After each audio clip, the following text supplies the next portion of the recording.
are most welcome, and we are starting week 1 of a 4-week. As I said, it's kind of short, sharp, sweet, focused across, the theme of being your best self.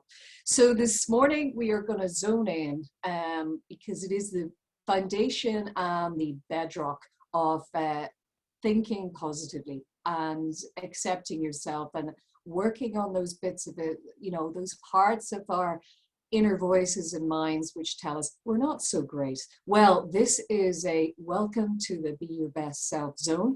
So this morning, I'm just going to flip up what we're going to, just in a second, I'm just going to flip up what we're going to be covering this morning, and then we'll run through the format. But probably first of all, which is, and we'll get it out of the way right from the start, is just a little bit of Zoom chat etiquette, because even though we are a small, and what's for a small but perfectly formed group this morning, it is good just to set down a few markers so that we can all feel safe and comfortable about enjoying our time together. So I was just going to run through a few rules quickly. I'm sure at this stage, many of us are very familiar with Zoom, but please stick up your hand or let me know through the chat if you're not familiar through Zoom, because I can do just a quick run through, because you should never assume that everybody's constantly on Zoom, because they're not. I had someone last week, and it was their first time on Zoom because they've been using something else. So you just never can tell. For this morning, just a few ground rules. I would say welcome whenever we're in full group chat. In terms of our format, we'll be doing a mixture of PowerPoint. Paula, as you see, has me spotlighted for recording purposes, and we will be looking at some slides. But then we'll be moving out and doing a bit of full group discussion, also having as well a little bit of pair work and interaction between ourselves as a group. Nothing too onerous, but hopefully it should be enjoyable. And we'll have some very, very interesting discussions around our topics today. So when we're in format, what I would ask everyone to do, if you have to leave the room because of our virtual world, most of us are based at home, this is a comfortable space for you, and I want it to be comfortable. So please feel free to get up. The doorbell goes. A small human needs your attention. Pets barking. The delivery of your dreams, whatever it is. The only thing I would ask would be that everybody, and you've done that already, is to put yourselves on mute, and also as well just switch off your camera if you have it on and are leaving the room. I would ask everybody to, feel free to contribute, because actually I like to create a space where we kind of can exchange stories about each other's, because being your best self and all the topics we will cover over the course of the 4 weeks is about life, and one of the things I always love doing these workshops, because I always learn and pick up great stories and experiences from, people participating in the workshop. So that is also, we learn from each other as well. It's not just me, and we'll have lots of rich exchanges, I'm sure, to do on this morning on our particular topic. And I would, as Paula said, encourage you all to use the chat, also as well the reactions and emojis button, because it brings, show the love if you feel the love, or somebody's made a great point, or you love listening to what they've said, use the emojis, and it just brings a little bit more interaction to our virtual world. And also as well, I would say, to appreciate confidentiality if we are sharing personal stories, just to stay in the room for this morning. So I hope that's okay. If everybody could let me know, and maybe with the reactions button or the thumbs up, if you're happy to move on. And if you want to talk or make a point this morning, please, very, very simple, stick up your hand either electronically in the reactions button. You can raise your hand, or just put your camera on and raise your hand, to speak, because we'll be having some group discussion, as I said earlier, and that's just to avoid people talking at the same time, because it'd be difficult on Zoom because you're not in the same room. And I don't anticipate, because we do have a very short focus session this morning. Usually I would have a break about an hour in, but because we're only an hour and a quarter, but I will check. And if, I feel the energy levels are kind of low in the room, or you just want to have a break, absolutely just say, Mary, can you take a couple of minutes, off screen? Otherwise than that, I will motor on, but I will check in with you all halfway through. So that is the riot about it this morning, today. And I would just say, a reminder, if you're not on mute, just to mute yourself. And I'm going to just start and we'll get stuck into what you can expect today, this morning. So we'll just go through our introduction, what exactly we're going to cover in our first inaugural workshop of Being the Best Me. So looking at what will we be doing today. So, sorry, just get this up full slideshow. So today really is, as I said, the title of the workshop, Mind, Mood and Mindset, and how to shift gear. So this workshop is very practically focused on, first of all, in terms of understanding a little bit more about our mindset. And I have no doubt there's a wealth of richness, experience and knowledge in the room, and be able to contribute as well to the discussion today, some of the discussions we'll have today. But what I really want to zone in on is terms of one of the biggest things affecting our mood is actually learning about a little bit more. Many of you may know this and be very familiar with this terrain, but recognizing the whole arena of self-limiting thoughts. Thoughts we have about ourselves. I'll explain what those are in a little bit more detail in a moment. We're then going to look at just ways of different tools and techniques right throughout this workshop on how you can then, because it's one thing recognizing and building up a self-awareness in terms of unhelpful thinking patterns about yourself, but then how do I challenge them? Because some of these run really deep, as we know, and they go back to our childhood, which we'll be talking about as well in a moment. But there are ways, the mind, there is a neuroplasticity in the brain, i.e. your mind and your brain can be rewired. You can change how you think about yourself with various tools, and I brought some of those great coaching tools to you this morning. And the other thing I would stress is because everybody's individual, what may work for you may not work for someone else, and vice versa. So hopefully from the array of tools this morning, what my aim is, even if there's just one thing that you become aware of, recognize, and or a tool that you would like to use to play around and experiment, just in terms of helping you be more positive about your mindset, be able to shift gear and shift moods more quickly. It doesn't mean repress moods, and use some of these tools just in terms of as self-esteem boosters. And they are all drawn from positive psychology and well-known and well-researched tools. So that's what I'll be bringing you today. And hopefully there'll be something in there which really resonates with you. So just looking today, I want us to do, before we get into anything, I want us to do a little experiment. Now, has everybody got a pen and paper? And if you want to, if you feel comfortable to put your cameras on or not, that's fine. But you know what I would love to do is grab a quick pen and paper, it could be a crayon. And I am going to give you 2 minutes to answer this question. And I would like you to, first of all, write down 3 things you're great at. Could be anything in the world, doesn't matter. And 3 things you love about yourself. And it is 10:45. So whoever is first to finish, put in the chat box that you have finished. So timer starts now.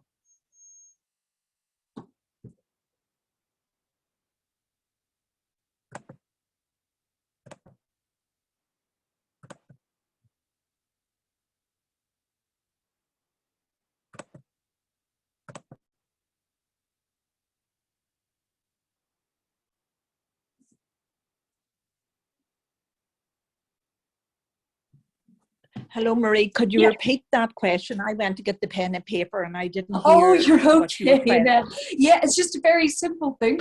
I want you just as quickly as you can to write down 3 things you're really good at. Could be anything, and 3 things you really like about yourself.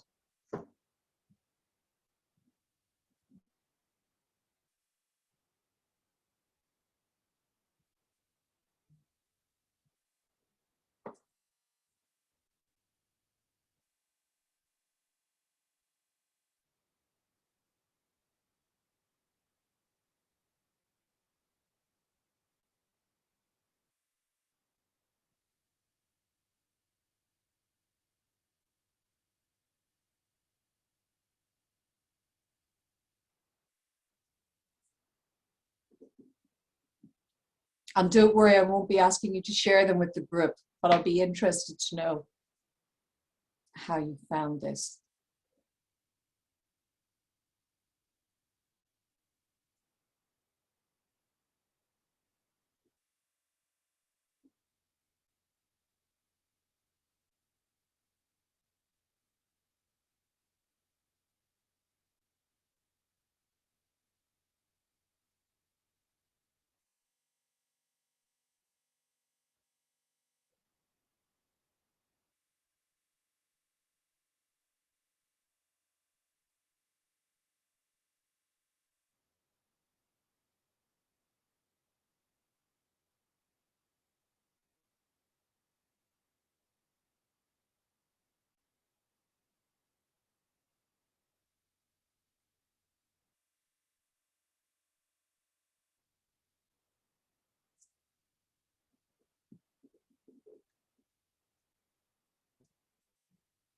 Okay, has anybody managed to finish that?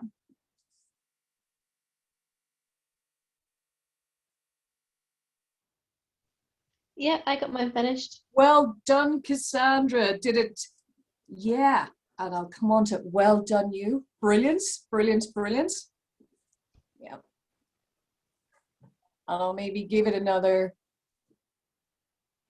And actually, don't worry if you haven't finished, because what I wanted was for you to get intuitively, first of all, what springs to mind. But what I would actually love to know is, yes, Diane, and that's, and don't worry if you haven't at all, is what I would love to know, and if everybody could put on their mics, is how easy or difficult did you find doing that? So first of all, it's probably Cassandra. How easy did you find? I didn't find it easy. Okay, yeah. One or two, and then I kind of struggled to think of the other ones. Okay, so did you find the skills bit easier than what you liked? And the skills bit, I find it easier to think of the first one. There was Or one what that you were good at, yeah. yeah. And then for the remaining two, I did have to kind of dig a bit deeper to try and think of something. Yeah, it's interesting, Cassandra. I'm going to come back to that. And Diane, I see you had the mic off. Diane, how did you find it? I found it really hard because Yeah. saying things that you're great at, I'm sort of Yeah. going, oh, I can do that, but I'm not great at it. Now that is very interesting, Diane. Okay, so what was the difference between good and great for you? Well, to say that you're great at something, you could sort of show somebody something and say, here, I'm great at that. Look at what I've just done. You know, I'm sitting at the crochet blanket beside myself and I'm going, I'm pretty good at crocheting. I'm great at that. And then I'm going, you're not. You can do one stitch. You can do it, but it's not great. You know, somebody that's a great crocheter would look at you and laugh and say, like, really, no. Yeah, yeah. So that sort of weighing up of what you think you're good at, but you're not great at, you know. So no, I couldn't get anything for that. Okay, that is very, very interesting. So Cassandra, you had what you're really good at, that was okay, but then you start to struggle more in the character traits. Diane, you were really, that's very interesting. I'm actually not great enough, so I can't put that down. Okay. And Annette, I see you have your mic up. Annette, how did you find that?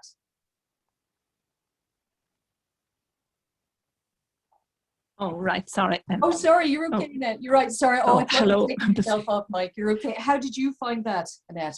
Yeah. No, I took it lightly, so I didn't find it too much of a struggle. I just have written down first thing comes in, and I'm happy enough with it. Good. And that is great. So, yeah. I mean, nothing very wonderful, but no, I was comfortable to fill in. Yeah, comfortable. Good. Yeah. I am glad. So, and actually, yeah, because these things we can all become more comfortable in.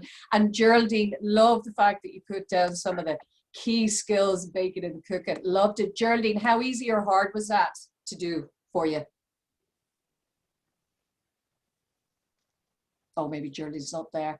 Actually, Sheila and Marie, how easy or hard did you find that for yourselves? Sorry, this is Sheila here. Can you hear me okay? Yes, perfectly, Sheila, yeah.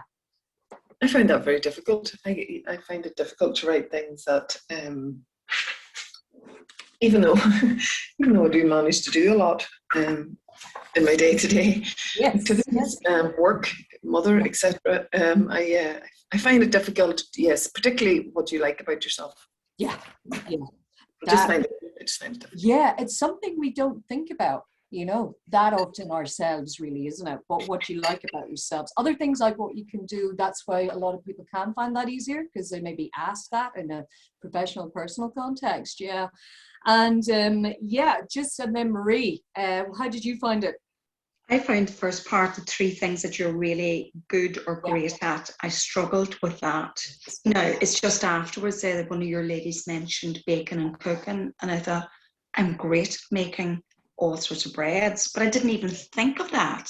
I was struggling with the first part. The second part, what do you like about yourself? I suppose I was fine about that because I was sort of thinking, you know, qualities like dependable and loyal and determined, Very good. you know, Yeah. so that was okay. But the first part, what are you really good at? Couldn't think of what I was really good at. Well, Marie, aren't you recognizing that now? There you go. That's off the top of your head, listening to others. Yeah. And it's, you know, all of us have these, you know, head, hands, and hearts and skills and strengths we have. But oftentimes we will parameter, Marie, and that's very, very interesting, just what you said there, that was a complete blanket. But then when you thought, now, okay, but then the other was much easier. Well, let's have a look at some of those reasons why, you know, what stands behind us holding ourselves back in our thoughts, and actually then what we can do about it to improve. So I'm just going to share the screen, guys, but thank you everybody for sharing just that. And it's an interesting exercise to do because it can be very telling one in terms of some of the things we need to think about more for ourselves. So looking at this morning, then, as I said, we're going to be moving in now to recognizing, and we've touched briefly on a couple of them, recognizing what I call self-limiting thoughts, or otherwise, you know, our inner gremlins. There's a lot of other phrases you can use for this, but effectively it is, you know, once we are much more aware of how we're thinking about ourselves, what we're thinking about ourselves, and the way we're thinking about ourselves, it is much easier with that gift of self-awareness to then move on to look to see how you can apply the tools, you know, in terms of helping us to think more positively, helpfully about ourselves, more compassion, a little bit of more self-care. And also as well, you know, just other ways we can boost our mood and self-esteem. So first of all, I mean, recognizing our inner gremlins. I think one of the things I would love to do, first of all, is just to make the difference between two phrases which are interchangeable, which is self-confidence and self-esteem. And those two questions were designed to connect in and show you this. So let's look at one of the things I always find fascinating is with expressions, and especially words which are used interchangeably, is actually go back to the root of the word. And when you break down the word, the Latin root of that word confidence is fidere, which is to trust. So what is exactly self-confidence? Self-confidence is then, it's about doing and behaving. It is about skills and a state of being. And it always has an external focus. So you will often hear people going, oh, they're such a confident person. I wish I was born that confident. You were not born that confident. Yes, we all have our individual personality traits, but actually, especially in terms of self-confidence, where it is about doing and behaving, these are skills-based. So just, I mean, even looking there, Marie, you know, you said, you know, you're really great at breaking bread. And I would go back then as well, just to Diane, in terms of that whole good to great thing. No, you are confident in doing crochet, doing X, Y, Z, because you have a skill or behavior of doing it. Now you can judge yourself to what extent or how well or how not you can do it, but be confident in a skill set that is there. So that first question, just in terms of what are you really good at, is to, when you think about self-confidence as doing and, you know, skills-based and behaving as an external focus, it becomes a lot easier in terms of when then you can think of ways of how you can increase your confidence. For example, I am not a confident driver. I hate driving. I'm an awful driver. I have no spatial awareness. So I'm never going to be, I'm confident in many other areas, but I'm not confident in driving, you know, but that doesn't necessarily mean that my self-esteem is lower as a result. So in terms of differentiating and then again, thinking about ourselves, it's very interesting then as well to look at, and this is where the difference between self-confidence and self-esteem becomes a bit clearer, because self-esteem, and again, we'll go to the Latin root on this because it's very, very telling. Self-esteem comes from the Latin word of estimare, which means literally to put a value on it. So in your head, you are thinking in terms of what value you put on yourself. Your self-esteem is shaped by your impression of yourself, how you think, how you feel, how you act. It can also be evidently impacted by other people, but largely it is how much you take on what other people say. So it's not a doing or behaving outwardly. It is all about how you inwardly think. And that is the difference between self-confidence and self-esteem. But like confidence, we can change and rewire our brains to think about ourselves differently. And I love this quote because it's one of the easiest ways. And again, I think it's something we can acquire with experience too. Love this quote in terms of, you know, in thinking of others and how they shape our self-esteem, that if you want to improve your self-worth, stop giving other people a calculator, because your self-esteem is that internal focus and that drives it. Because no matter what anybody says to you, you choose what you listen to, you choose what you take on board, and you know the circumstances, but you have control over this. And that's one key message from this morning. We'll be looking at different ways of how. So thinking of those definitions, you know, of self-confidence, and let's look at self-esteem. And I want to open up just the chat a little bit, and we're going to stop here because I would love to know, when you're thinking of someone who has high self-esteem, what ways do they behave, and how would a person with high self-esteem appear to you? I'd love to hear from you. So throw out just a few words, or what you think when you see self-esteem. What does it look like? Good self-esteem. Anyone? Confident, Diane. Absolutely. And whenever you're thinking confidence, Diane, say a few wee words more about that one in terms of how they come across.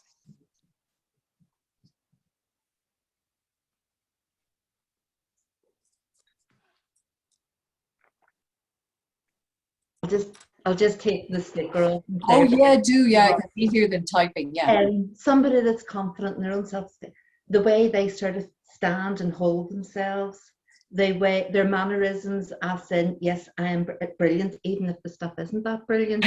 They are like, oh yes, look at what I have done. And they will actually encourage other people to look and go, oh, here they are, good. So the way they carry themselves, the way they sort of, their persona, just... Yeah.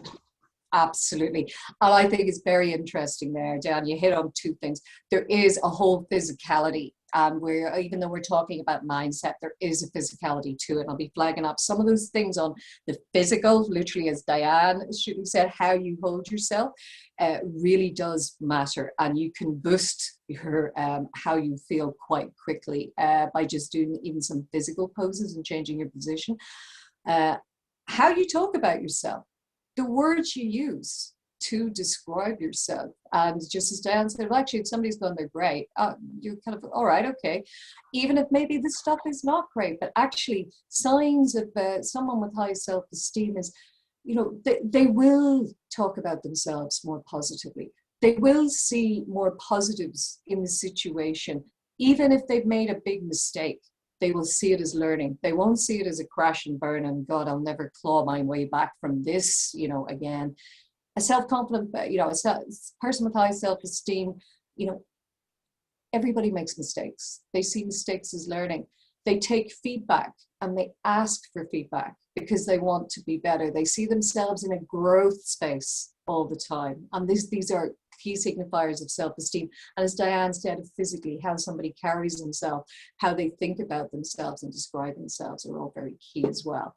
And just looking then, and moving on, because I want to, let's delve in a little bit more just in terms of how these then manifest themselves. So some of our beliefs, now these are self-limiting beliefs, we are aware of some of the things we hold about ourselves. For example, I've just shared with you that, and you will regularly hear me saying that I'm a bad driver. I'm actually not a bad driver, but I'm not a great driver. But it's just something I'm not very confident in or enjoy doing equally. That is a belief I am conscious of, and that is one thing I hold about myself. I have no sense of direction, and that is pretty much reality check, but it is a self-limiting belief. As to me penning myself into what I can do and can't do. So that's a conscious one. However, as we all know, that beneath, what lies beneath, and this is where there's different layers of awareness in terms of how we think about ourselves, is the subconscious. And this is stuff that we carry that we're not even aware of. And it does, a lot of it goes right back from childhood in terms of, what you were told or led to believe about yourself or how you should act. And I'll give you a quick example. I come from a very kind of small rural village, but working class. And you were, the whole way that you would carry yourself, you wouldn't be, one of the things brought up with, you wouldn't be taught to be boastful, because if you were saying positive things about yourself, it was like apply a little bit more modesty. Everything was designed to be, I grew up with phrases of, oh, that's not for the likes of you, Mary. So you can see permeating even through a class lens as well, how beliefs can automatically, if you've been brought up with them over time, they can be exceptionally limiting.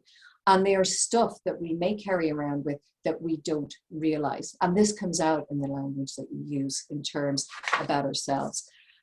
And one of the things that, this can sometimes get stuck, so I'm just going to stop the share, but I just want to have a quick pause and see how many of you, and do a thumbs up or electronically, how many of you feel that you carry around things from previously in terms of those self-limiting beliefs, stuff that you've grown up with? Yeah, Cassandra, yeah.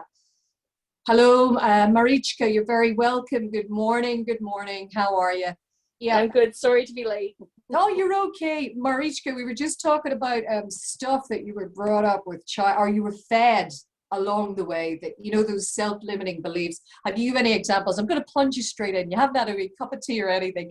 Anything, examples you can think of, from what you were told and which you can carry with you, Marichka? Oh, tons. Everything from I'm not good in math to I'm a certain type of, disorganized, messy, impulsive person to just what I think I can't do.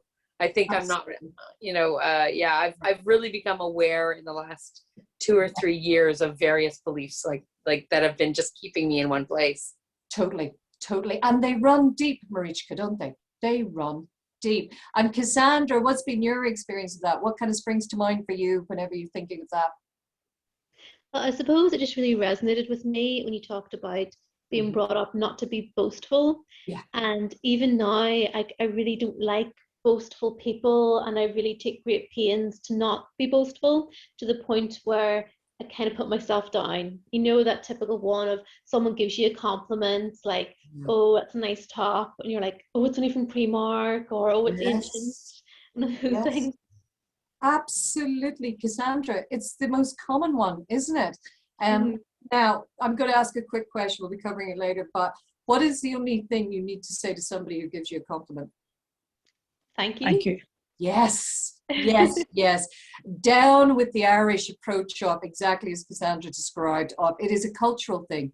We are marinated in it, and it's almost seen as that's something people do in other countries. We don't really celebrate success as much as we should. And even if somebody is celebrating about themselves, Cassandra, you're absolutely right. It's like, get a load of your one. Who do they think they are? Etc., etc., etc. Well, we're going to de-baloney this for ourselves this morning and a little bit more.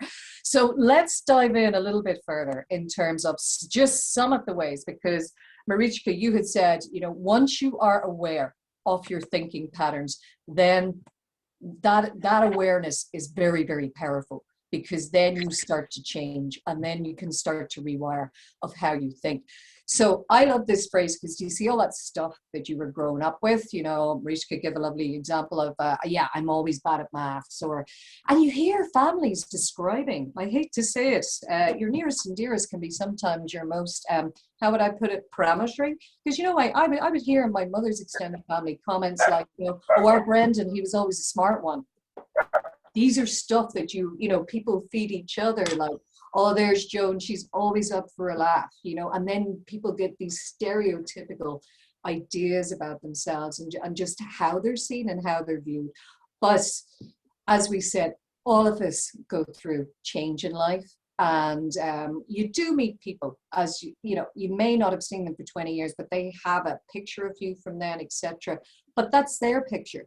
The important picture is you hold about yourself. And this is why I put up this quote that a ship does not sail on yesterday's wind. And no matter what might have been said of you, which you may or may not feel true, XYZ, weeks, months, years ago. It's not the here and the now. And how you think about in your here and the now moving forward is the most important. So self-limiting thoughts, I mean, key signifiers of the self-limiting thought, if you start off the sentence with, I can't, I don't have, I shouldn't, couldn't, now. Other self-limiting thoughts may stem from a source of failure, and it's not just the past. It may stem from a source of fear, like, you know, when you're embarking on something and you're stepping up to do it the first time, you're going to go, oh God, I'm going to be awful at this. Something's changing. There's something at risk, which is a feeling of discomfort, can automatically trigger these, oh, you know, when you can feel yourself physically recoiling at the thought of it. Fear of what others may think, hugely powerful in holding back. And many things to say about this, but one of my favorite quotes is this. It's one thing to remember from today. Comparison is the thief of joy. You know, wondering what others think, measuring yourself against them, etc., etc. You concentrate on your own stuff. Do you remember when we were all kids at school and you used to hide your homework? You used to put your arm around your homework? That's what you do in terms of thinking of your thoughts. What others think do not matter anywhere near as much as how you think and feel about yourself, because therein lies your power as a woman, and therein lies your power as an individual. And then the other things that fear, that we can self-limit ourselves in terms of how we're thinking because we don't know. And if ever there's been a period of you don't know, well, we've all been through it, and many of us have come out in various different places from when we started off over the last year. So looking at self-limiting thoughts, let's have a quick dive in. What are the types of, now let's actually go to group. What types of self-limiting thoughts, you know, things that crop up with you, do you regularly experience? Anybody like to share? Hi, Maura, you're very welcome. How are you doing? I'm good. Thanks very much, Maria. Mara? Yeah, oh, don't worry. I get all kinds of variations on a theme. And Moira, I tell you what, we're just on that discussion while you're on, we were talking about, you know, those types of recurrent things, like, we'll come on to this in a minute. I used to be an awful mind reader. Like, I'd always think, oh, I know what such and such is going to think about this. And I didn't. So that's a type of limiting thought. Moira, anything particular that you struggle with in terms of those thoughts about yourself? Yeah, I would say my problem would be that I think that I'm maybe not good enough yet, not ready. Haven't reached that point where I can put myself out there for something. That's what I struggle with. I think that comes from being in a caring role and looking after my elderly mother. God rest her, has passed away, but it all goes back to that I've been out, I haven't been out, and you're back to that. Can I do it? Will I be okay? And yeah. That. Yeah, absolutely, Maura. I think that's a brilliant example, and thanks for sharing that. And I think absolutely, I've been in that caring role as well. And when you're out of the loop, you feel you're not fresh on stuff, you doubt your abilities, and etc. I think that's a brilliant example of what we're doing. And we were talking about that earlier, Diane. It's exactly what you were saying, wasn't it? You know, I'm good at it, but I'm not great at it. So would I consider myself, you know, and these variations on a theme. And Marichka and Maura, just to let you know that Paula is recording this. So as I said, feel free to turn off your cameras. I'm spotlighted anyway, but it's just to keep you in the loop because we're on. So yeah, and yeah, Sheila, and that's another one in terms of thinking, yeah, that feeling of, and I think you phrased it there beautifully, Sheila, just echoing on what Maura said, is I am not good enough. Well, let's explore and let's dive in now of what is good enough for what is always a sentence I would go, good enough for what? Question mark. Good enough for who? Question mark. You know, those two things. And once you start questioning yourself a bit more, you're a lot more compassionate with yourself. And we'll be talking about evidence-based judgment of ourselves as we move on now. So looking at these self-limiting thoughts and, you know, as we progress from, you know, that stage of awareness, let's have a dive in and that whole arena. Moira has just specified that whole thing, I'll never be good enough. Well, let's look at other kind of things. And I'm sure because whenever I read these, I can say, oh, there's at least 4 would be one of my types of. So these would be all what would be called unhelpful thinking styles or self-limiting thoughts. So we would be looking at all or nothing thinking, you know, and very much otherwise defined as black or white. So I didn't do a great job on that blanket with my first crochet class. So I am not a crocheter. So, you know, just because one thing didn't happen, you then decide, right, no way, you just discount everything. Overgeneralizing, and you will often hear people who know who are maybe much more pessimistic or much more the glass half full would be making these really general comments. Nothing good ever happens to me.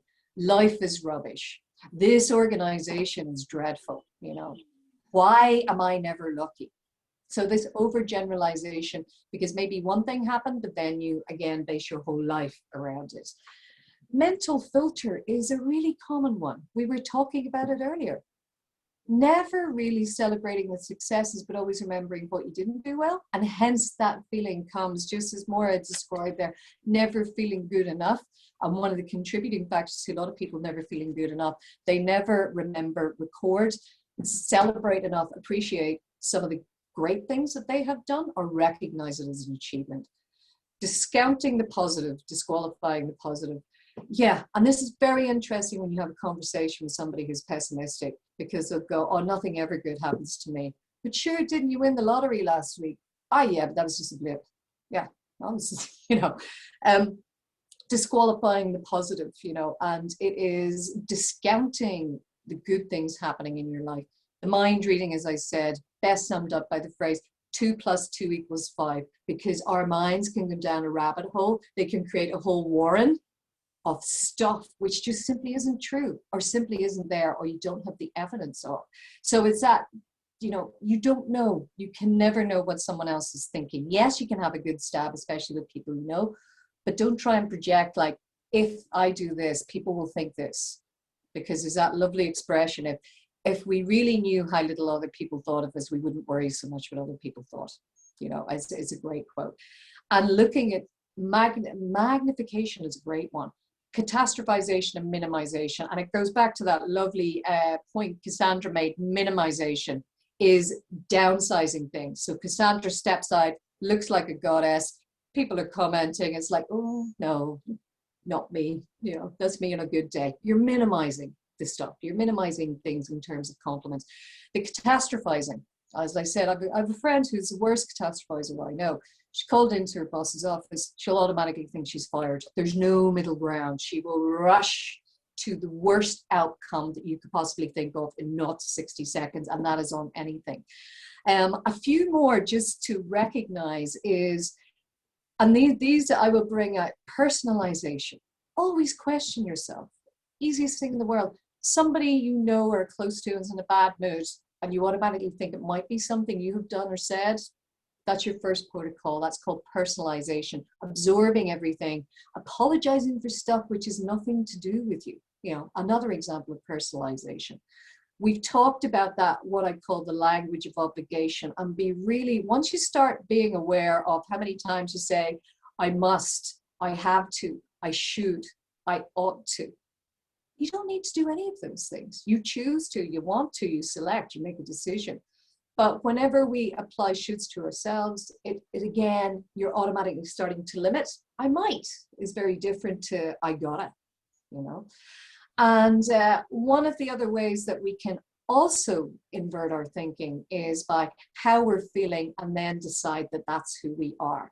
So for example, if I get up, I'm in a public place, and I fall down, you know, when I was really embarrassing, falls really flat in the face, you know, so there's no coming back from it, there's no grace. But, you know, take that, for example, on the emotional reasoning. I've had the emotion, I'm embarrassed, so I must be an idiot. No, I'm not an idiot because I fall, I'm just feeling embarrassed, but it does not equate to who I see myself in my head. And then we all do labels, you know, I'm not good at, I will never be good enough, I will never be strong enough, you know, just some of the comments Sheila put down, you know, in the chat box in terms of how we can feel. So a lot of that is our own labeling.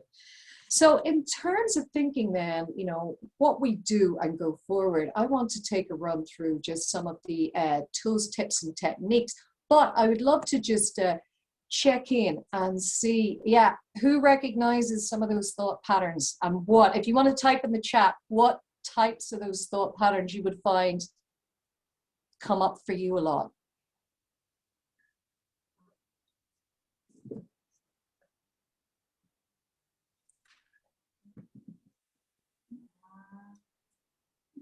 Or say as well, you don't, if it's too awkward to type, because I know people are on different devices.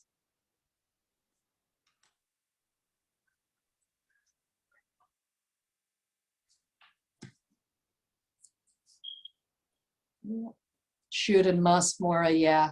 Personalization, yeah. I have to say I'd share that in a very similar vein, yeah. Magnification, Diane, yeah. Some we do so easily, so easily, without just taking that little pause to reflect.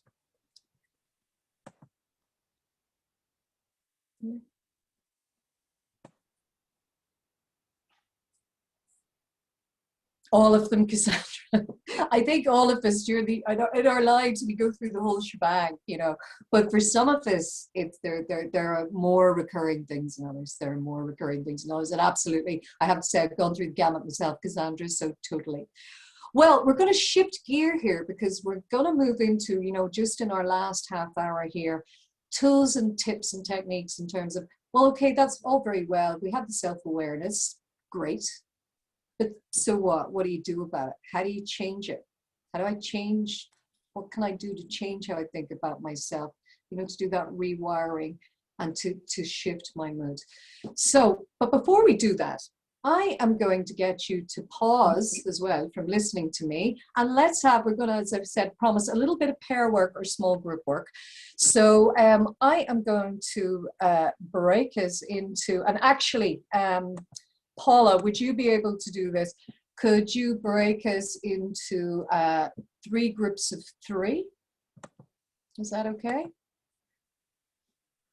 Sorry, Mara, to break, I've never done that before, breakout rooms. Oh yeah, do you have? I didn't know that I had to do that. I've never done that. Is that easy to do? Don't worry, we can do it as full group. You know what I would love? I would love for the next few minutes if we could all, if you can, or and if you don't want to, it's fine. If you can and feel comfortable enough to put on your camera. But let's have a little bit of a chat, because what I was going to ask in terms of, we can do this full group. Oh, sorry, Mara, I can't. I've just seen this great breakout room. So how many should be along the bottom, and then if you just once you click, or if you make me the host, I can do it in 2 minutes, Paula. You are the co-host. You can do it. No, it's not coming up in my controls. All right. Sorry, I can do breakout rooms. So assign 9 participants into 3 groups. 3. Yep. And if we take, guys, it's if we take, actually, what I would love to do, if we take just a few minutes, and I mean really 3 to 4 minutes, and you know what I would love you to do? It's very simple.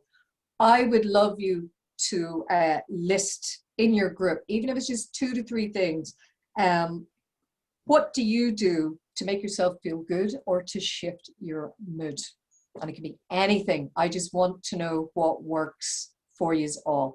So I don't know, Paul, if you've got those set up, we can probably. I have. I'm just going to say I'm not officially part of this, so. Oh, that's fine. You just don't accept your invite. That's fine. Okay, I'll create the rooms now. Brilliant. Okay. And everybody should receive a little invite to join.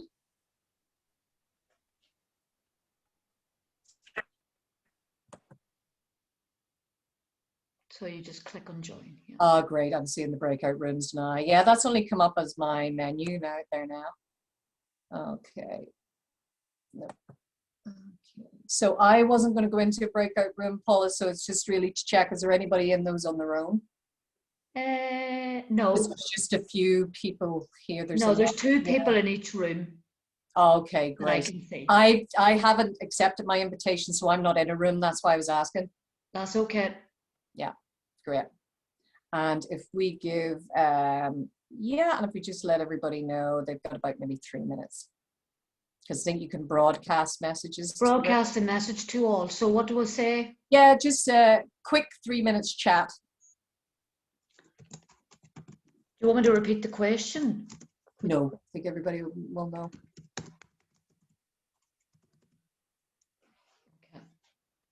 Geraldine, not sure if you're there. Yeah. Geraldine hasn't joined. All right, that's okay. Yeah. There's whoever's in a room with her, they're not on their own. Sure, they're not. No, there's 2 people in There's 2 in every room. That's brilliant.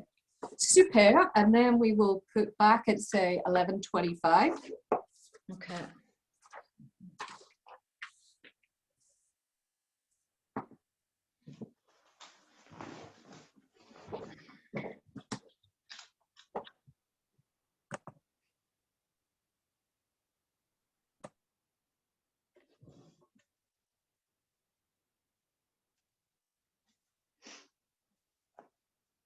Actually, Paula, who do we have together in the breakout room? So I'll take a note when we're just doing a bit of feedback. Okay, number 1 is Diane and Mariska.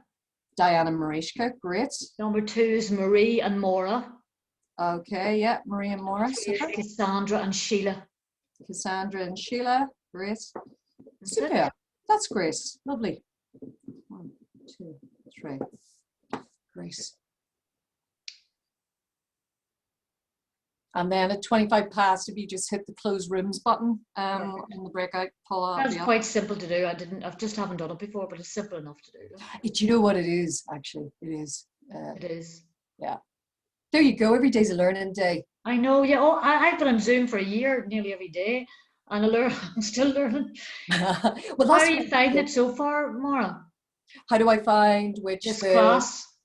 I think it's good if you have a group, and it's difficult to get interaction, you know. Because you know something, Maura, I think you really need to see people's faces. And do you know when I'm recording, because you're spotlighted, I'm just recording you. It won't record other people's faces. And that's okay. Yeah, there's Annette. Because there's somebody just coming in, Annette. Yeah, Annette. Unassigned to a room. Oh no, that's okay because we're nearly finished. So we'll keep Annette there. Annette, hi, welcome back. Thank you. Oh, don't worry. Listen, I thought it's gone for good. We all come in and out. Don't worry. That's okay. That's grand. That's fine. No problem. And we'll be able to. Well, actually, Annette, while you're here, because we're about to close the room, what do you do to put yourself in a good mood? Well, I think you do like the rewiring, and you think of nice, positive things, and that's what I would dwell on to improve that. Yeah. Yeah, absolutely. Sorry, I didn't hear anything else because it was locked out to this moment, so I didn't hear any others. Oh, we were just going to go back, and I remember I was saying that it's always nice to learn from each other. Yeah. So we're moving into the tips, tools, and techniques, but actually, it's always really great to hear what people do to shift their mood, and how we can connect it back in. So yeah, most definitely. And I think, we're ready to close the rooms, Paula. Or you probably done it already, yeah. That's okay, I'll close them now. Yeah, brilliant. We're meant to go. Paula, what do you do to shift your mood? What's your top thing? I love music and just thinking good thoughts, family and stuff like that. What do you do? Absolutely. Try to be positive. Yeah, it is that. And different things can work for us at different times as well, Yeah. Music's a big one for me as well. Very powerful. My Spotify, I love my Spotify. I've got so many lists on Spotify. I just love it. Yeah. Have you booked to any live music gigs yet, Paula? No, we're going to one near Christmas, but yeah, September I think is my first one. Really? I'm looking forward to that. I mean, I'm hopefully it's going to happen. Yes, that's Geraldine heading off. She's an urgent call to take. Fine. Yeah, you don't know. Sure, you don't. You don't know. Right, they're closing in 7 seconds. So okay, and everybody will be back in the room. So super.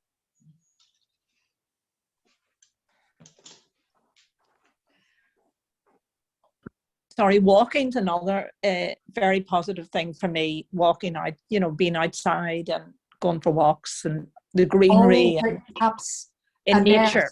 Nature is a huge one for a lot of people. Absolutely. Yeah. Nature is a massive one. And I said I was enjoying that this morning when it came on. So we're going to go, let's do a quick fire round of what makes you feel good and shifts your mood. So I am going to go to, first of all, Cassandra and Sheila. What did you discover really helped you both? I suppose we had quite a lot in common. Like getting out for walks, chilling out, having a bath, laughing with friends, And Sheila was saying she's been doing mindfulness, and that's been Yes, really very good. Yeah, very good. Yeah. And Sheila, have you enjoyed that so far? Yeah, I was saying to Cassandra, it's a slow burner. I sort of mess about with it for a few years, and then I did a proper mindfulness course at Christmas, and I continue to link into that group once a week, and then I listen to the audio.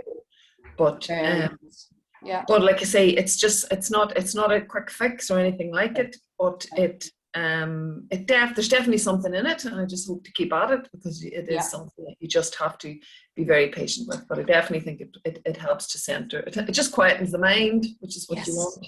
It's just, it's almost like a decompression, Sheila, isn't it? Yeah. It's that retraining your mind as well. And Diane and Marichka, what floated your boat? What got you in good moods? Art seemed to be the thing. Oh, I love it. Yes, go on, tell us more. Yes. Well, we both found out that we had a love of doing art classes on Zoom. Very good. That we were happy at not being brilliant at it, but that it was good enough for us to say, yes, this is great. We can do this. Yes. Remember what we were saying there earlier? It doesn't need to be amazing. It doesn't need to be great. If you enjoy crocheting that one stitch, if you enjoy doing that art, that brings you. We're going to be talking about this in a little while, of being in flow. You don't need to be amazing at stuff. You just need to enjoy it. Yeah. So art classes online, very good. I'm very impressed with you both. What else what else floated your boat and made you, feel good? Nature, yeah. Nature, And, back to what Annette was saying. Yeah, and just a lot in common there with Cassandra and Sheila. The walks and getting out, brilliant. And music. And music. Paula and I were just chatting about that. One surefire way we could say, Paula was being, you were on Spotify, isn't that right, Paula? You were talking about your big collection. Yes, I love Spotify. I've got loads of songs. I'm when I get into the car, I listen to it when I'm driving. So it always puts me in a good mood. I have to sing along. Definitely. You know what? Your favorite song, guys, you all know. You have to raise the voice. You have to dance around the kitchen. You have to look out the window, with the arm out, with the tan, the summer tan. Absolutely. Music, marvelously powerful in terms of mood boosts. That is a lovely collection of things.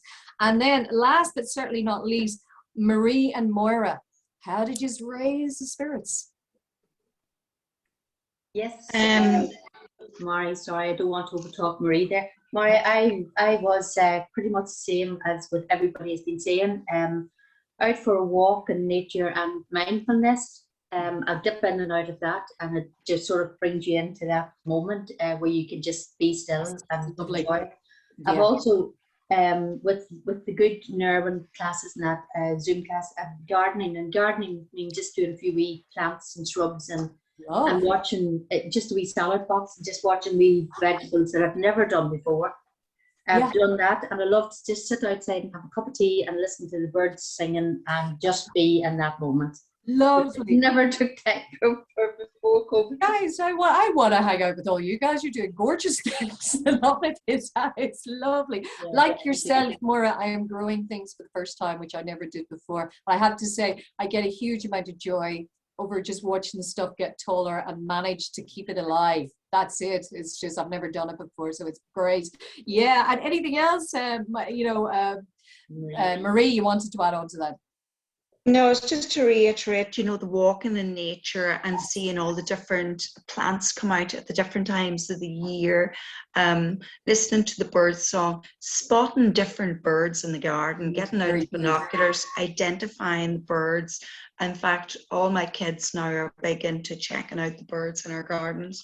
Again, like that, setting and growing and watching plants and reading a book, cup of tea, just sitting with that, again, music. So absolutely. See, all these things as just that qualitative experiences of in terms of, and all of you have hit on, and we're just going to go back into the share many of the things which fall under different categories. And I'm going to share with you now just a kind of broader outline based on a positive psychology model to give us a little framework for thinking, because sometimes these things are discounted, these simple pleasures, but actually they are the core of much fulfillment, quiet, calm enjoyments, which we can all savor. So looking at, absolutely. So I'm going to use some of your examples because this is a model called PERMA, and it's mainly over, using this as a little bit of a framework, but actually I'm going to connect it into everything you've all shared there across yourselves. So PERMA, what is this model? Who dreamt it up and what does it mean? Godfather of positive psychology, often referred to as a guy called Martin Seligman.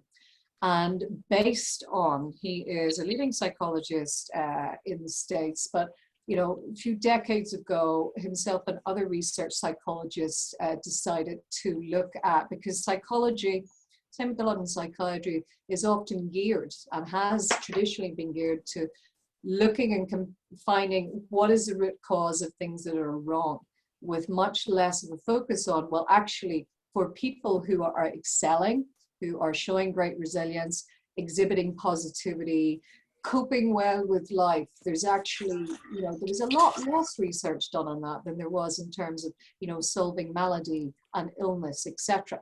So it is based on this positive psychology research that they've come up and through decades of research, not just Martin Seligman and many others, but have identified just some of the things that actually really help our self-esteem and boost our moods and can help us shift gear in our own mindsets. So let's look at a few of those things. So engagement, just that whole idea of finding flow, getting lost in something. And that is something that we have just talked about, when you can go out, when you're kind of mesmerized in doing something. And I'm sure with the art classes, Diane and Marichka, that is one thing of finding flow, because you're absorbed. So it's the point I was making. You do not need to be good at stuff to have engagement and find flow. That's when the hours, you can do something, you enjoy doing it. You don't need to be good at it. I learned the violin. I haven't a note in my head. In fact, I'm god awful at the violin, but I love it because I disappear and I try and learn myself the piece, and I can easily, an hour will have gone, I won't notice. The positive emotions, the feeling good. And, I love there, I think it was Cassandra and Sheila, in terms of, laughing with friends, inviting in these positive emotions. And all of these, we talked about nature and, listening to the birds. These are just positive, nice things to do. Another thing which was important in terms of, contributing to self-esteem and that idea of growth was for you to feel as an individual a sense of accomplishment. And we'll be talking about that in just a moment, as, some of the things you need to think about which do help set your mood. Goal setting and having projects is a great way to give a sense of purpose and a sense of accomplishment. And the other aspect, which we have just looked at there in terms of PERMA, relationships. And when we talked about things like the family and friends, but it all can also be authentic connections, be community connections, who our networks are, etc.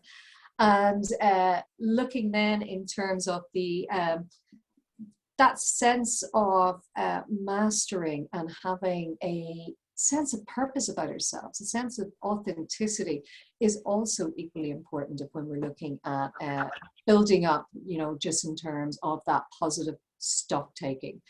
So looking ahead, so that's just a framework we can use. Sorry, my Zoom has just got a bit stuck here. Often happens. I'll stop and I'll go out full screen and come back in again.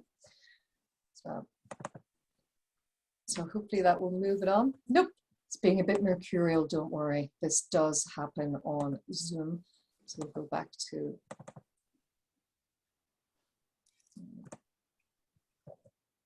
we'll get real lives now.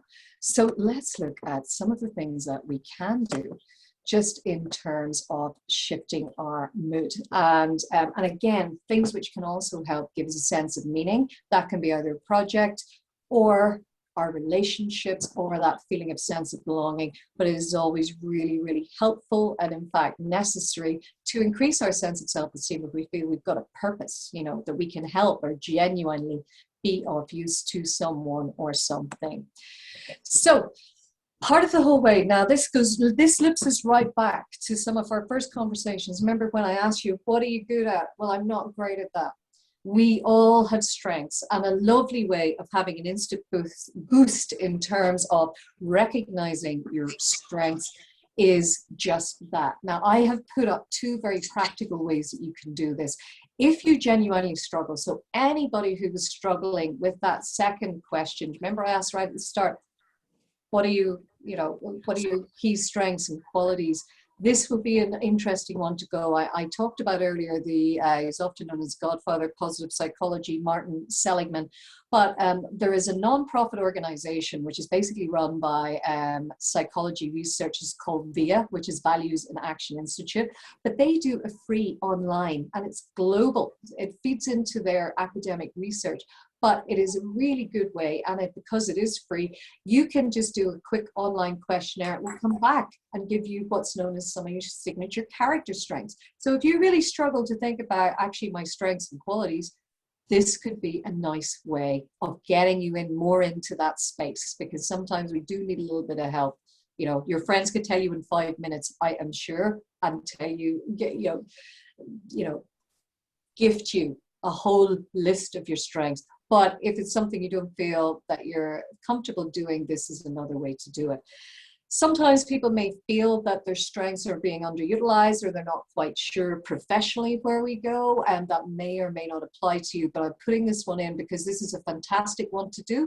VIA is a free one you can do online. Gallup Clifton Finder is a paid for one. Now it's about $20 you can do. They will charge you, and they will then, you do an online questionnaire, and they will send you a report back on what are your top 5 key strengths out of 34 they grade them on. But Clifton and Gallup are a really, really recognized and reputable leadership survey. You will recognize maybe Gallup because they do a lot of polling, but this is one, I've done it a couple of times and it is great. So it's one of those things, if you need a little bit of a boost, but in a structured way to do it, this is a great one. For anybody who has that struggle of, if you've recurring thoughts, like I'm not great, I'm not good, or I can't do, because we were talking about that more. I think you had mentioned that was something, you in particular felt that you struggle with. I can't do, I won't be good enough, I'll hold myself back. Sheila, I know you'd mentioned the same thing, the not being good enough. Well, I go back to this is one thing where you can, if you suffer from a lot of recurring thoughts. See this little black book here? This is a tiny notebook. Now it's deliberately this size. I've used this technique, and it's something why, because I can put it in my handbag, because I was an awful one for beating myself up regularly on these self-limiting thoughts. So what you do is, the self-limiting thought you have about yourself, you write it on the top of the page, but the most important thing you do then is physically draw a line under it if you have those thoughts, and then answer it back. That's why I put up those little pictures of the gremlins. Can you imagine this voice nibbling at you, constantly telling you you're not good enough, not to do what enough, you can't do that, what will people think, etc. You answer it back, So if I'm not going to answer that because I don't think I'm good enough. Well, yeah, of course I'm good enough because other people have done this class and they're entering. Very, very simple one. And it is one of the benefits, it gets that thought from, especially if it's a recurring thought, from rattling around in your head onto paper. And there's a lovely therapeutic value to that. And looking at another way of doing, and again, this is really where, because people, different periods of your life, you're making something which is hanging over you like a cloud. Another great way is, if you're having a recurring thought and you're constantly putting yourself down a certain way, have a stop card in your pocket, just written on it, and go, please stop thinking on it. Just do something physical to stop the thoughts. Or if anybody who was Paula, you talked about being an ex-smoker as I am. Another great one is like a elastic band around the wrist. People do it for reminders, but also as well to flip, to remind them as a physical thing to stop.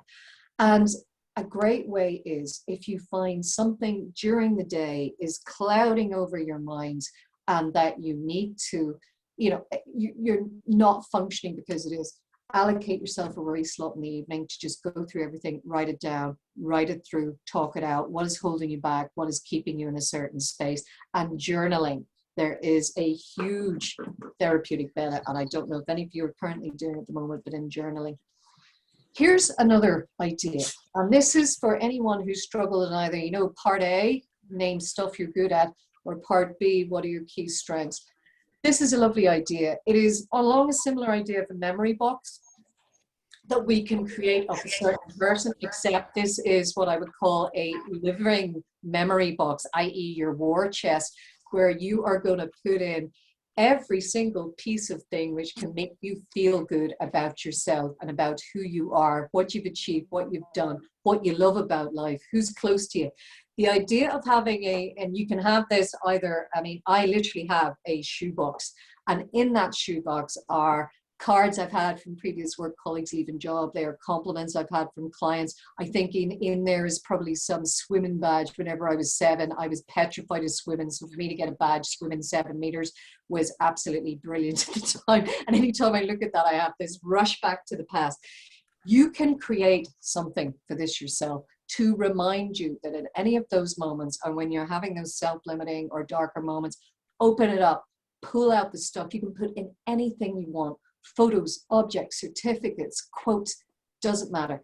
Build a war chest, and this is a great way of digging it out. And when you have a down moment, I've done it myself. I've had stuff in work where I maybe having a great days.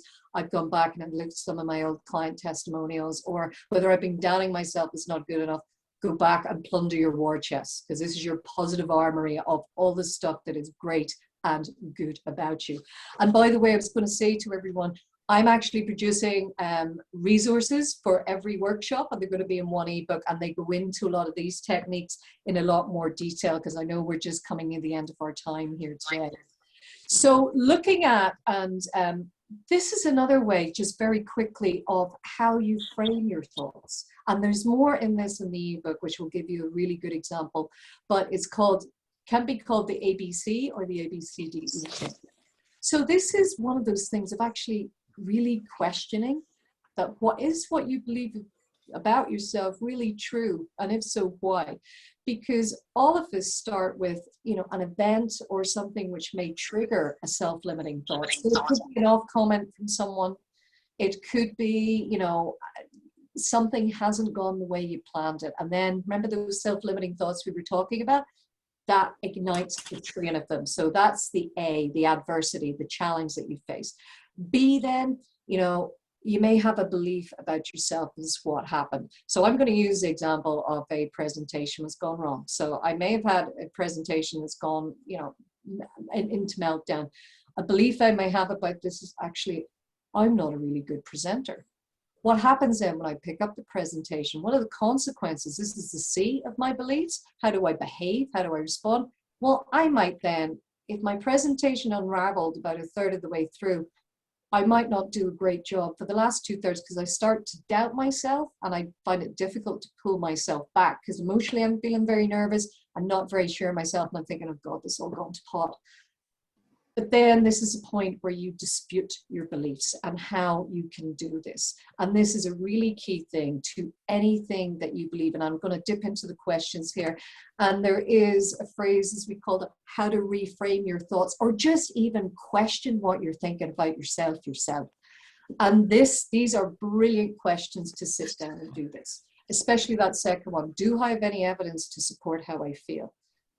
Fourth one, again, is really great there. Is there another way of looking at this? And do you see, if you're actually sitting down and even writing and thinking these things through and asking yourself these questions, you know, systematically about a situation, chances are you will go back to that D. This is where you dispute, you know, you examine your beliefs and then you dispute them, and you think, well, actually, there could be another way of seeing this situation. And this is where you have that energizing, where it maybe unlocks new thoughts about yourself or new thoughts about the situation. Sometimes it won't, and that's fine.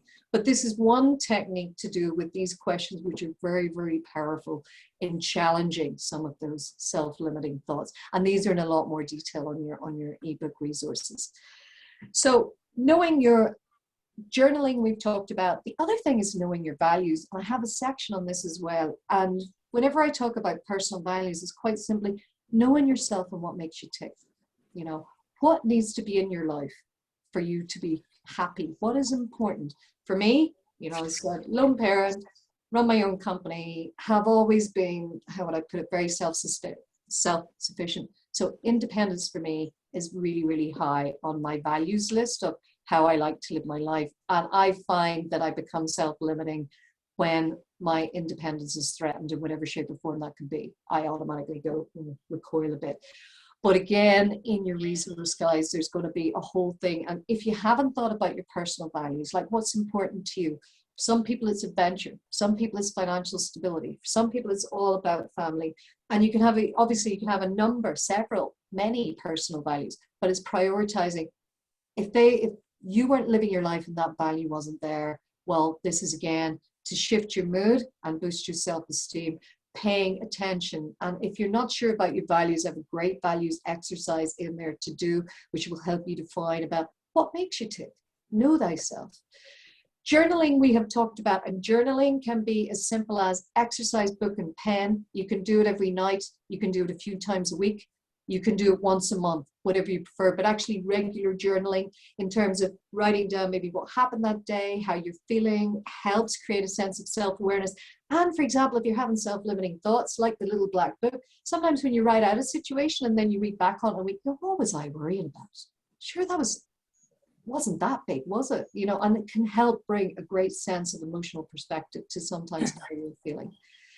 And we talked about earlier, and guys, you have hit on them all. And this goes back to being in flow and that whole idea of savoring, the basking, as Cassandra said, taking the compliment, sharing our good news, sharing our success, giving thanks, which is, I think, again, a lovely phrase. I think Sheila maybe mentioned as well, and talking about, you know, the mindfulness and the gratitude of just noticing and be thankful. Many people keep a gratitude journal, which is very simply at the end of each day to boost their mood. They will write down 3 things I loved about today, or which made me smile, or which I'm thankful for.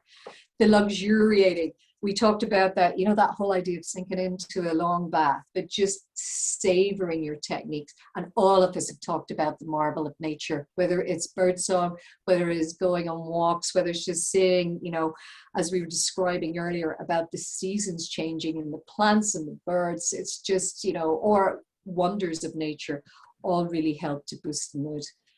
And I think there are other techniques which maybe we don't necessarily savor, as in sharing that with others, memory building, going back to the war chest, digging out those photos, you know, making memories, capturing them, appreciating them, self-congratulation. Now, I hate to say it, guys, but sometimes, you know, you won't necessarily get thanks for what you do, but you know what? You can thank yourself, give yourself a pat on the back and go, great job, you know, and again, trying to shift and move our muscles.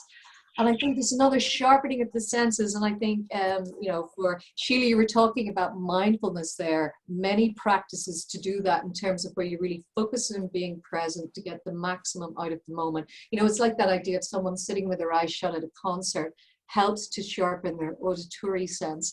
And these are all savoring techniques which you can do and can quite quickly actually, you know, result in a mood shift. I'm not going to go into this now because there's more in your packs, and I know many of you will be familiar with the goal setting, but going back to the PERMA, you know, for that sense of purpose and accomplishment is, do we have something that we're working towards? It doesn't matter how small. I mean, Maura, I was laughing. I had one little project. I'm going to grow a herb at a seed without it dying in 2 weeks. And I have a great sense of achievement now with watching my plants grow. Also as well, in terms of, there is an 8-step guide to putting in goal setting, which if you take it, you can do any project for yourself, but building in how to set yourself good goals. And again, for many people, in terms of boosting their mood and thinking about the future, they may not necessarily have a specific goal, but they use vision boards to put up the things which are important in their life, which they want in their life to strive through. And you see a little image of a vision board there. You spot Oprah Winfrey at the bottom. But that is a collage, and it's very visual. And again, there's a full guide to doing visioning boards, you know, in your ebooks. Very easy to do, but people, there's something you can take out and look at every day in terms of, this is what's important to me, this is what I want in my life, or this is where I'm going, without, you know, having more of an action plan on your goal, or a written goal plan is a different way of doing it. And finally, this is not for everyone, by the way, is writing affirmations. And it's based on, and there's more background in it in your resources, But it is one way, if you are setting a goal, and a different way to set a goal is to write a short, pithy statement as if you have reached your goal. And that helps rewire your sense of, actually, I can do this, I can do this. And the idea is to read it every day. So an affirmation is a short phrase, but it is written in the present tense. It is written, with the word I. In it, you have to have a doing word, a feeling word about the goal of where you want to be, what you want to achieve. And it is short and it is private and it is for you. So here is an affirmation of someone who's never done the Belfast Marathon before. They don't think they do it. They were as nervous as hell before they did it, but they use affirmation to get them through the whole training. And the affirmation they wrote is this very simple one. I am feeling incredible. It's really important to have the emotion in as I cross the finishing line of my first Belfast Marathon. And they did it. So looking at, I'm going to stop the share here. We have done a bit of a pit stop, and I appreciate we started just a few minutes late, but I am going to pause there, and I just want to check in with everyone. These are the tools, many, many tools, and there are many more being your resource book. But yeah, I suppose it's really to check in with everybody. And if you just want to put your cameras on, the screen share stopped, and just to see what connected with you today or what your thoughts were today. So Maura, in terms of that whole shifting mindset and mood, what was useful for you to think about today? Everything, Maura. It really all resonated with me. It's very, very good, very well presented. Thank you very much indeed. I was able to identify a lot of things where I could change my thinking. Yeah.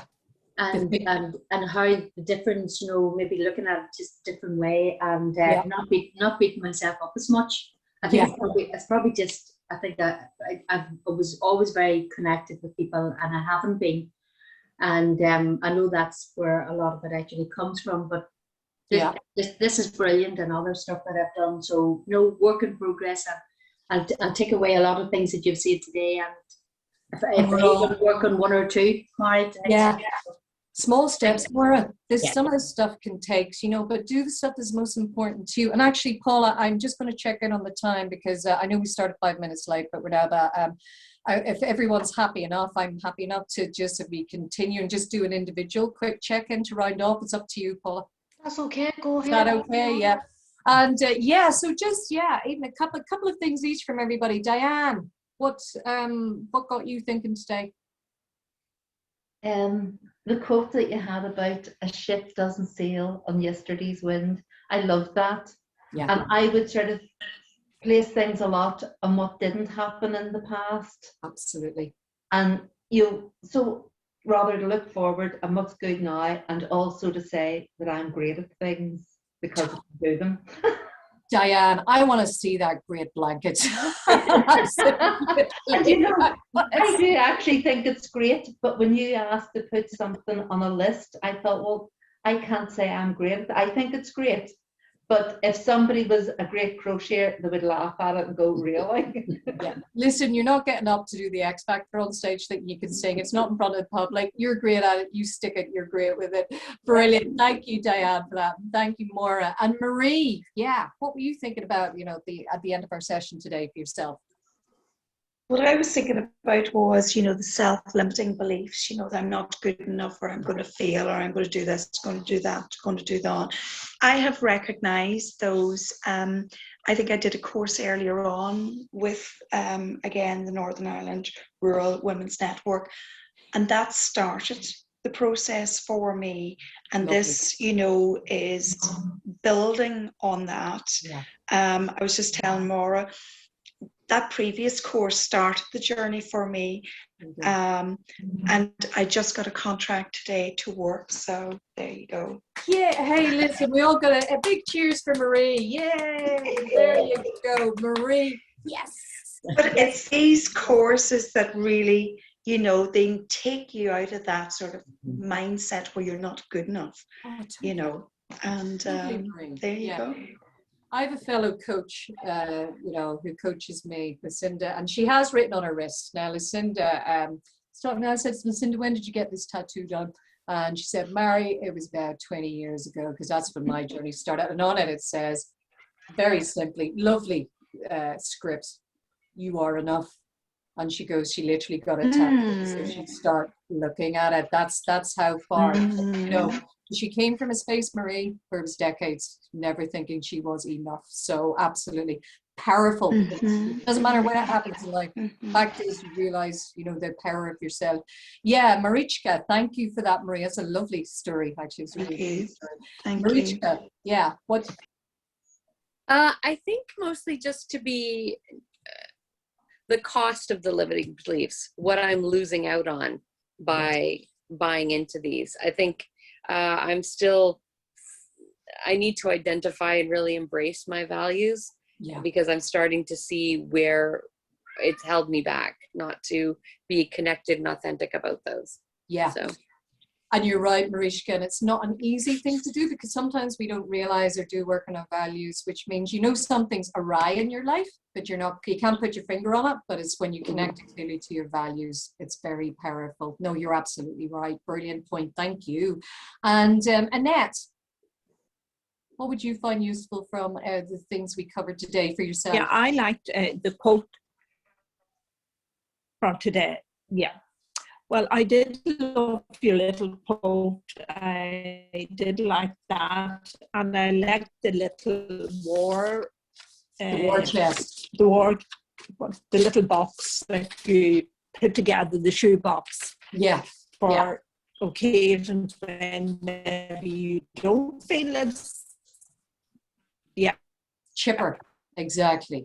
So I felt that was a very positive thing. And just lots of things, you know, and certainly you can definitely pick up lots of. I've enjoyed it. Yeah, tips and the little in the ERMAP, you know, I did enjoy that. I missed out on the P. What did the P actually mean? Oh, positive emotion. Sorry, positive Marie. Emotion. So positive emotion. So anything positive emotion. Yeah, anything. And that I just for all of us, we all shared. Yeah, absolutely. So I think Annette, nature was a big thing for you as well. Thanks on that. Yeah. And I'm just aware of the time here, and I'm just going to thank you, Annette. That's great. And Sheila, over to you, Sheila and Cassandra, just to finish off. Yeah, and also how you can be so busy, but you're physically tired. Yes. Yeah, absolutely. Absolutely, Annette, you're right in terms of the well-being.